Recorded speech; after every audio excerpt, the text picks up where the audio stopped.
వారాహి అమ్మవారి దేవి గురించైతే ఈరోజైతే పూర్తి చరిత్ర అయితే మనం తెలుసుకుందాము. ఈ వీడియోలో పూజ ఏ విధంగా చేయాలి, అమ్మవారి దీవెనలైతే ఏ విధంగా అందుకోవాలి, అమ్మవారిని ఏ టైంలో పూజించాలి, ప్రతి ఒక్క డీటెయిల్స్ అయితే ఈ వీడియోలో తెలుసుకుందాము. ఫస్ట్ టైం మన ఛానల్ని ఎవరైనా కానీ చూస్తే లైక్ చేయండి, షేర్ చేయండి, సబ్స్క్రైబ్ చేయడం మాత్రం మర్చిపోవద్దు. అండ్ మన ఛానల్లో అయితే ప్రతి ఒక్క వీడియోస్ అయితే పోస్ట్ అవుతాయన్నమాట. ఇక్కడైతే వారాహిదేవి అమ్మవారి గురించి అయితే పూర్తిగా చెప్తున్నాను. ఓకేనా? మీకు ఏదైనా డౌట్ ఉంటే కామెంట్ అయితే చేయండి. కామెంట్ చేస్తే కూడా రిప్లై అయితే ఉంటుందన్నమాట. వారాహిదేవి శక్తి స్వరూపాల్లో చాలా అంటే చాలా రూపాలు ఉంటాయండి. అందులో ముఖ్యంగా శైవ మరియు వైష్ణవ మరియు శాక్తేయ సాంప్రదాయాల్లో అమ్మవారికి అయితే పూజలు చేయబడతాయి అన్నమాట. ఈ పూజలు అయితే వారాహి పూజలు రాత్రిపూట ఎక్కువగా చేస్తారు. ఇది మనకి పంతుల దగ్గర చేసుకునే మంత్రాల ద్వారా పూజలు అయితే ఎక్కువగా అందుకుంటారనమాట. వారాహిదేవి అమ్మవారు ఇక్కడ రాక్షసుల్ని సంహరించడానికి అవతరించింది. ముఖ్యంగా అంధకాసురుడు, రక్తబీజుడు వంటి రాక్షసులను అయితే సంహరించడంలో కీలక పాత్ర అయితే అమ్మవారికి అయితే ఉంటుంది. ఇక్కడ వారాహి అమ్మవారి అవతరణ అనేది ఏ విధంగా వచ్చింది అని చెప్పేసి చాలామందికి తెలియనటువంటిది డౌట్ అనమాట. వారాహి అమ్మవారిని శివుడు అండ్ శక్తి దేవత కలిసి సృష్టించారు. ఇక్కడ అంధకాసురుడు అనే రాక్షసుడిని సంహరించడానికి శివుడి కోరిక మేరకు శక్తిదేవి వారాహి రూపంలో అవతరించింది అని భాగవతంలో చెబుతుందన్నమాట. అదేవిధంగా పాండాసురుడు అనే రాక్షసుని సంహరించడానికి స్త్రీ ద్వారా మాత్రమే అతన్ని చంపగలనని వరం ఉండడంతో శక్తిదేవి వారాహి రూపంలో అవతరించింది. వారాహిదేవి లక్షణాలు ఏంటంటే, వారాహిదేవి సాధారణంగా వరాహం ముఖంతో 8 చేతులతోటి కనిపిస్తుంది. శరీరం అనేది వారాహిదేవికి నల్లని మేఘాల వలె ఉంటుందన్నమాట. ఆమె చేతుల్లో ప్రతి ఒక్క ఆయుధం అయితే ఉంటుంది. అంటే ఎగ్జాంపుల్ ఇక్కడ కనిపిస్తున్నాయి కదా, అమ్మవారి చేతుల్లో శంకు, ఇలా ప్రతి ఒక్క ఆయుధాలు అయితే ఉంటాయి. వారాహిదేవి పూజ అయితే రాత్రిపూట అయితే చేస్తే చాలా మంచిదన్నమాట. వారాహిదేవి దర్శనం రాత్రి వేళల్లో లేదా తెల్లవారుజామున మాత్రమే ఉంటుందన్నమాట గుళ్ళల్లో. ఇక్కడ వారాహిదేవి ఆలయాలు అనేవి ముఖ్యంగా మనకు ఒడిస్సాలో వారణాసిలోని మైలాపూర్లోని ఆలయాలు కూడా ఉంటాయన్నమాట. ఇక్కడ వారాహిదేవిని బౌద్ధ మతంలో కూడా పూజిస్తారు. ఆమె వజ్ర వారాహి మరియు మరీచి దేవతల రూపంలో కనిపిస్తుందన్నమాట బౌద్ధంలో. ఆమెను రక్షణ మరియు శక్తికి ప్రతీకగా కొలుస్తారు. వారాహి అనేది ఒక రాత్రి దేవత, అంటే మనకి చీకట్లో కొలిసే దేవత అని చెప్పేసి ఒక పేరు అనమాట. అందుకని చెప్పేసి వారాహి అంటే వారాహి దేవత లక్ష్మీనేనా కాదా అని చెప్పేసి అనుకోవచ్చు.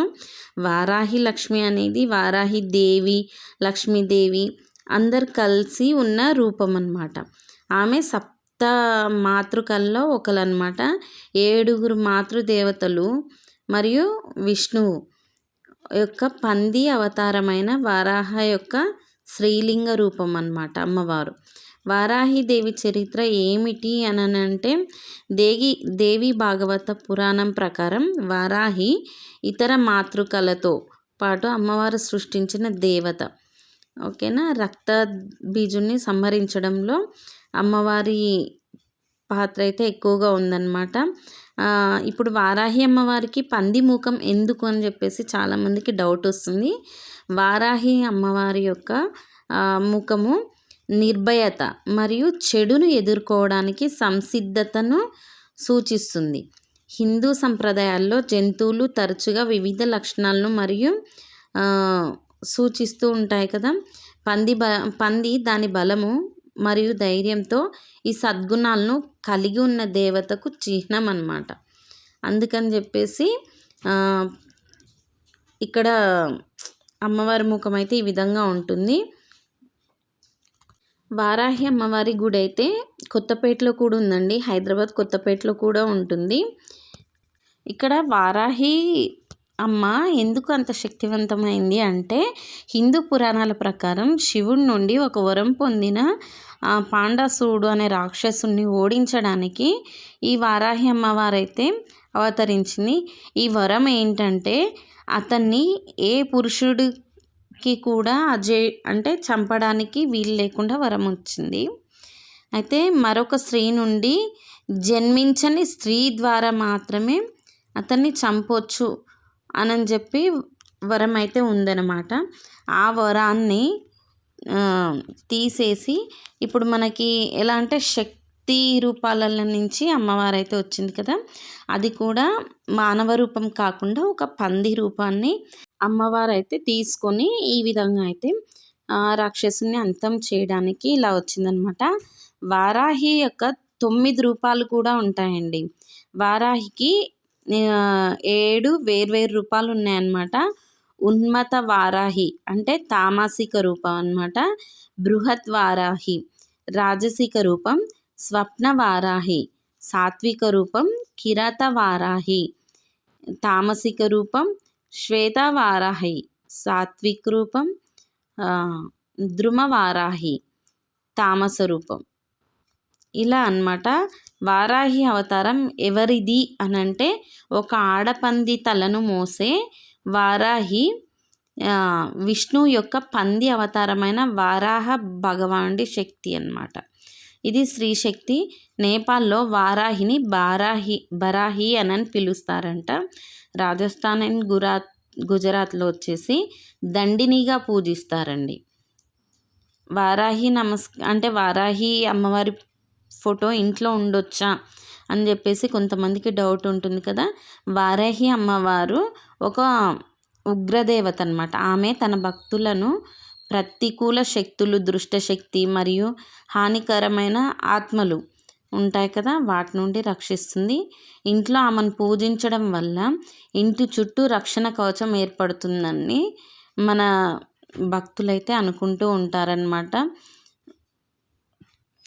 వారాహి అమ్మవారిని ఎలా పూజించాలనేది చెప్తాము.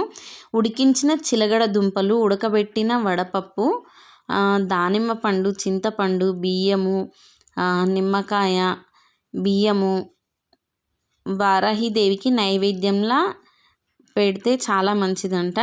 వారాహి మంత్రాలను 3 లేదా 21 లేదా 108 సార్లు జపించడం వల్ల చాలా మంచిదండి.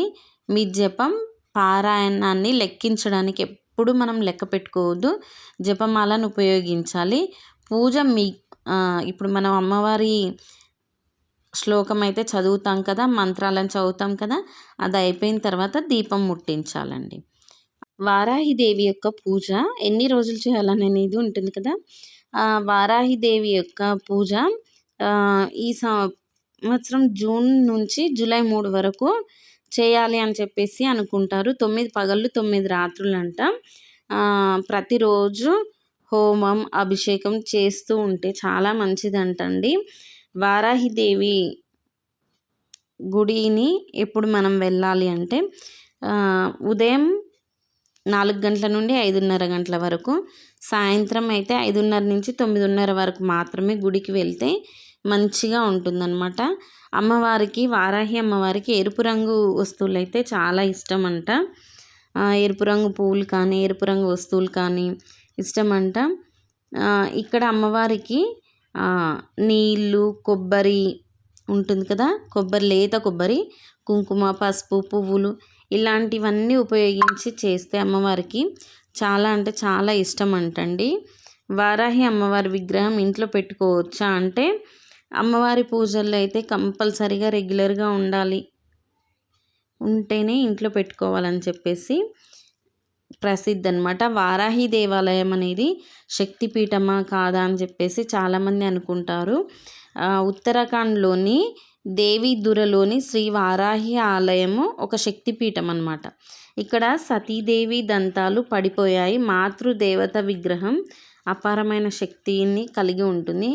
ఎవరు ఆమె కళ్ళల్లోకి నేరుగా చూడలేరన్నమాట. అంత శక్తివంతమైంది వారాహి అమ్మవారు. ఎంత శక్తివంతమైంది అంటే చాలా పవర్ఫుల్ అమ్మవారు అని చెప్పవచ్చు. వారాహి అమ్మవారు మరి ఫోటో ఎక్కడైతే పెట్టాలి అని అంటే పూజ గదిలో కానీ లేదా మనకు ఎక్కడైనా ఆఫీస్లలో కానీ లేదా పెట్టుకోవాలనుకుంటాం కదా, అక్కడ కూడా పెట్టుకోవచ్చు. అమ్మవారికి మెయిన్గా తేనె, చిలకడదుంప, నువ్వులతోటి పెరుగు, పాయసము ఇలాంటివి పెట్టాలన్నమాట. అమ్మవారి రూపం అయితే ఏ దిక్కున ఉండాలంటారు కదా, తూర్పు ఈశాన్యం సైడ్ అయితే ఉండాలండి. పీరియడ్స్ సమయంలో అమ్మవారిని పూజించవచ్చా అని చెప్పేసి చాలామంది అంటారు, కానీ అస్సలు పూజించొద్దు. ఎవరు చెప్పిన మాటలు అయితే వినకండి. మన అమ్మవారి రూపం అనేది హిందూ సంప్రదాయం ప్రకారం ఏ దేవుళ్ళ దగ్గరికి మనం పీరియడ్స్ టైంలో అయితే వెళ్ళొద్దు, అస్సలు వెళ్ళొద్దండి. ఓకేనా. వారాహి అమ్మవారి పూజ చేయించేటప్పుడు కింద పడుకోవాలి. ఎలాంటివి ఉండొద్దన్నమాట. అంటే భార్యాభర్తల టైంలో కానీ లేదా పీరియడ్స్ ఉన్న వాళ్ళని టచ్ చేయడం కానీ లేదా బయట ఫుడ్స్ తినడం కానీ ఇలాంటివి ఏమీ ఉండొద్దు. అంటే ఒక సంవత్సరం వారాహి అమ్మవారి పూజ చేస్తే ఎవ్రీ ఇయర్ చేయాలా అని చెప్పేసి అనుకుంటారు. బట్ అలా ఏమీ లేదండి, ఎవ్రీ ఇయర్ చేయాల్సిన అవసరమూ లేదు. ఒక్క సంవత్సరం చేసినా కానీ సరిపోతుంది. మనకి అమ్మవారి కరుణ అనేది ఉండాలి అనుకుంటే ఎప్పుడు చేసినా సరిపోతుందండి.